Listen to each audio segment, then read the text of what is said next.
దేశ చరిత్రలోని మరో మహాద్భుత ఘట్టం ఇప్పుడు తుంగభద్ర నది ఒడ్డున ఆవిష్కృతం కాబోతోంది.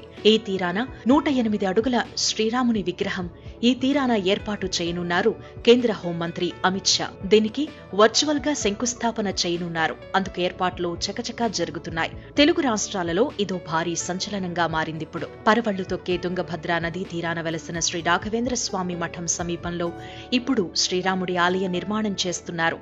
మంత్రాలయానికి 1/2 కిలోమీటర్ దూరంలో మంత్రాలయం ఎమ్మిగనూరు మధ్యలో జాతీయ రహదారిని ఆనుకుని దాదాపు 10 ఎకరాల్లో ఈ శ్రీరాముల వారి గుడి ఏర్పాటు కానుంది. అందులో భాగంగా ముందుగా 108 అడుగుల అతి భారీ శ్రీరాముని విగ్రహం ఏర్పాటుకు జై శ్రీరామ్ ఫౌండేషన్, మంత్రాలయం మఠం సిద్ధమైంది. ఈ 2 సంస్థలు సంయుక్తంగా శ్రీరాముడి దేవాలయాన్ని నిర్మించనున్నాయి. దేశ చరిత్రలోనే తొలిసారి సుమారు 150 కోట్లతో 108 అడుగుల శ్రీరాముని పంచలోహ విగ్రహాన్ని జై శ్రీరామ్ ఫౌండేషన్ సంస్థ, మంత్రాలయం మఠం ఏర్పాటు చేస్తున్నాయి. ఈ 108 అడుగుల శ్రీరాముని పంచలోహ విగ్రహం ఢిల్లీలో తయారు చేస్తున్నట్టు సమాచారం.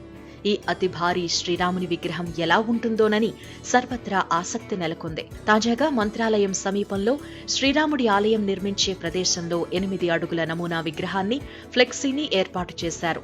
మంత్రాలయం రాఘవేంద్ర స్వామి దర్శనానికి వచ్చిపోయే భక్తులు, యాత్రికులు ఆసక్తిగా దీన్ని తిలకిస్తూ ఫోటోలు దిగుతున్నారు.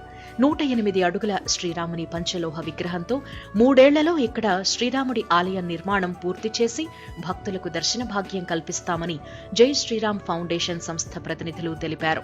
మంత్రాలయం మఠానికి తెలుగు రాష్ట్రాల నుంచే కాక కర్ణాటక, మహారాష్ట్ర నుంచి కూడా భక్తులు వేలాదిగా తరలివచ్చి రాఘవేంద్ర స్వామిని దర్శించుకుంటారు.